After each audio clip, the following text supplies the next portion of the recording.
Hello दोस्तों, मेरा नाम मुकेश है और मैं आपका स्वागत करता हूं अपने इस यूट्यूब चैनल पर जिसका नाम है hello.mk। दोस्तों, आज हर व्यक्ति अपने जीवन में बहुत ही ज़्यादा भयभीत है, चिंतामय है और शांति उसके जीवन में नहीं है। और हर व्यक्ति अपने जीवन को लेकर, अपने भविष्य को लेकर डरता है, चिंता करता है और हर व्यक्ति कहता है कि मेरा कल क्या होगा। इस कारण से ज़्यादा भयभीत है, परेशान है। पर मैं आपको एक छोटी सी वचन सुनाना चाहूँगा बाइबल से, जिसमें भजन संहिता 23 उसकी 4 में लिखा हुआ है कि चाहे मैं घोर अंधकार से भरी हुई तराइयों में होकर चलूं, तब भी हानि से नहीं डरूंगा, क्योंकि तू मेरे संग रहता है। तेरे सोटे और तेरी लाठी से मुझे शांति मिलती है। जी हाँ दोस्तों, यहाँ पर एक व्यक्ति कह रहा है कि मैं चाहे कितने भी मुश्किलों से गुजरूं, कितने भी परेशानियों से गुजरूं, मैं हानि से नहीं डरूंगा। मुझे तेरे सोटे, तेरी लाठी से मुझे शांति मिलती है। ऐसा वो क्यों कह रहा है? क्या कारण है उसका, इसका कहने का? जी हाँ, वो एक परमेश्वर का दास दाऊद है जो परमेश्वर से कह रहा है कि तू मेरा संग रहता है तो मुझे किसी भी चीज़ से डरने की आवश्यकता नहीं है, मुझे किसी भी चीज़ से भयभीत होने की ज़रूरत नहीं है। मेरे जीवन का क्या होगा, मेरा जीवन कैसे चलेगा, मुझे इस बारे में फ़िक्र करने की ज़रूरत नहीं है, क्योंकि धरती और आकाश को बनाने वाला सर्वशक्तिमान परमेश्वर जब तू मेरे संग है तो मुझे किसी भी चीज़ की भय नहीं है। चाहे मुश्किलें कितनी भी मेरे जीवन पर आएँ, परेशानियाँ कितनी भी मेरे जीवन पर आएँ, तब भी मैं नहीं डरूँगा। मुझे घोर अंधकार से गुजरना पड़े तब भी मैं परेशान नहीं होऊंगा, क्योंकि तू मेरे संग है। वो परमेश्वर को यहाँ पर महिमा देते हुए कह रहा है कि अगर आप मेरे संग हैं, आप धरती और आकाश को बनाने वाले हैं, जब आप मेरे संग रहते हैं तो मुझे भयभीत होने की ज़रूरत नहीं, मुझे डरने की ज़रूरत नहीं है, मुझे चिंता करने की ज़रूरत नहीं है। वो जो लाठी और सोटा बताया गया कि आपके हाथों में है, उससे मुझे शांति मिलती है। यानी वो कह रहा है कि आपके पास मेरी रक्षा करने का सारा हथियार मौजूद है, मेरे रक्षा करने, मेरी देखभाल करने के लिए वो सारा हथियार आपके पास है। मुझे भयभीत होने की ज़रूरत नहीं है। और ये लाठी और सोटे के बारे में क्यों बात कर रहा है? इसी आयत में 23 अध्याय, भजन संहिता 23 अध्याय उसकी पहली में अगर देखें तो परमेश्वर को कुछ इस तरह से कहता है कि यहोवा मेरा चरवाहा है। जो परमेश्वर को, वो सर्वशक्तिमान को एक चरवाहे के रूप में बताया गया है यहाँ पर। वो जो चरवाहा है वो मेरे संग रहता है। और कभी भी आपने देखा होगा, जब चरवाहा, भेड़ों को चराने वाला व्यक्ति, जब वो आगे को जा रहा होता है तो भेड़ें आराम से उसके पीछे पीछे गुजर रही होती हैं। उसके हाथ में एक डंडा होता है जिससे वो उनको राह दिखाता है, और कोई भी अगर उसके पास आए तो वो उन्हें मार भगाता है। जी हाँ दोस्तों, वो परमेश्वर को एक चरवाहे के रूप में इस बाइबल में, इस वचन में बताया गया है। मान लीजिए एक चरवाहा अपने भेड़ों का झुंड को लेकर जा रहा है। अचानक एक भेड़ उसमें से, झुंड में से अलग होकर चली जाती है और जाकर अपने रास्तों पर चलने लग जाती है। घास मिलता है, उस घास को खाते खाते बहुत आगे निकल जाती है। उसे पता भी नहीं चलता कि वो राह भटक चुकी है, अपने चरवाहे से दूर होकर वो खतरे में पड़ चुकी है। जो नज़र उठाकर देखती है तो भेड़ियों से घिरी हुई है, उसका जान खतरे में है, उसकी सुरक्षा के लिए उसका चरवाहा नहीं है।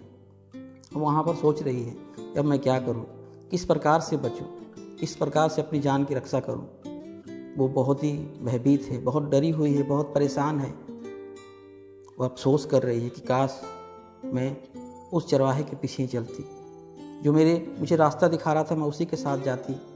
मैं अपना रास्ता ना लिया होता तो शायद आज मैं इस मुश्किल में ना पड़ी होती, इस परेशानी में ना पड़ी होती।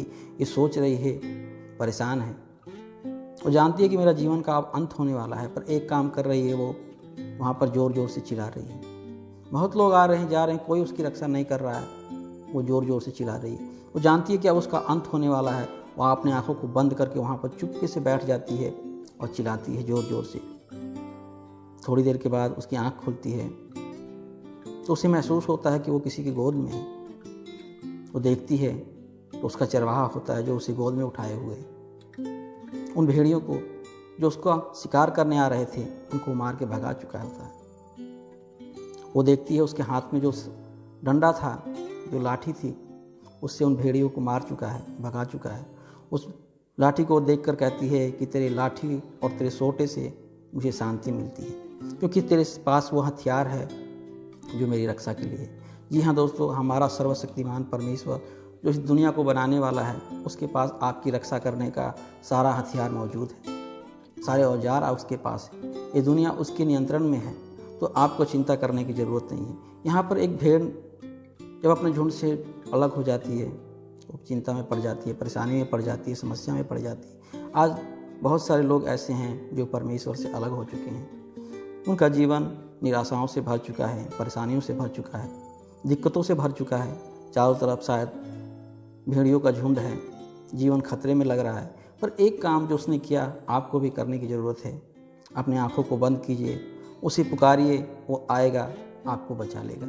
जी हाँ, वो हर अपने भेड़ से प्रेम करता है, हर एक अपने बनाने वाले से प्रेम करता है। उसने आपको बनाया है, हमें बनाया है, हम सब की चिंता करता है। बस आज आप उसके राहों से भटक चुके हैं, दूर हो चुके हैं, अलग हो चुके हैं। बस आपको यही करने की ज़रूरत है। बस अपने आँखों को बंद करके उसे पुकारने की ज़रूरत है। भयभीत होने की ज़रूरत नहीं है, डरने की ज़रूरत नहीं है। वो आपकी रक्षा करने के लिए आ जाएगा।